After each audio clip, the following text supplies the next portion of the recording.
तो वेद व्यास जी ने देखा कि युग धर्म ह्रास हो रहा है, कलयुग आने वाला है, लोगों की बुद्धि मलिन होने जा रही है, धीरे धीरे लोग पाप कर्म में निवृत्त होंगे, पुण्य कर्म को छोड़ते चले जाएंगे। तो ऐसे कलयुग के प्राणियों का कल्याण कैसे होवे, इसके लिए वेद व्यास जी ने मंथना करी।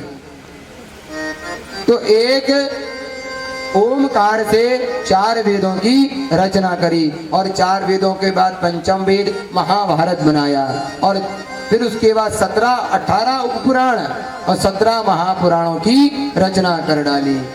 इतना कुछ करने के बाद भी वेद व्यास जी के मन को शांति ना मिली, खिन्न मना बैठे हुए थे। तो इतने में नारद जी दौड़े चले आए।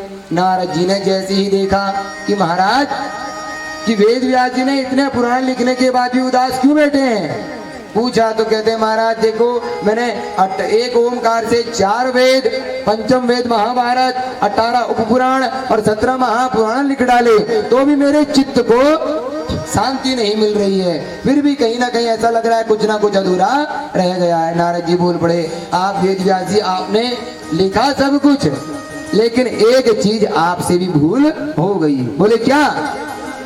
कह रहे आपने भगवान की लीलाओं को तो कहीं लिखा ही नहीं। कहते महाभारत में तो मैंने खूब लिखा। तो नारद जी कहते हैं वो आपने भगवान के युवा स्वरूप का वर्णन किया गया है महाभारत में, कि भगवान ने कैसे महाभारत युद्ध करवाया, कैसे धरती में पापियों का पाप मिटाया, लेकिन भगवान की जो मधुर मधुर छोटी बचपन की लीला थी वो तो आपने कभी दिखाई नहीं। और जब अधूरा रह गया है उसको जब तक पूर्ण नहीं करोगे तो तुम्हारे हृदय को पूर्ण शांति मिलने वाली नहीं।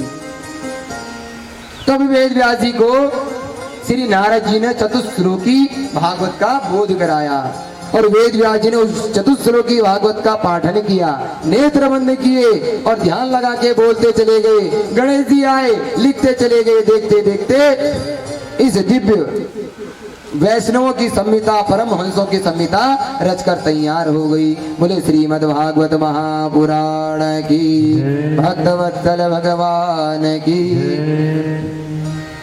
जब यह पुराण श्रीमद् भागवत महापुराण रच दिया गया, अब वेद व्यास जी की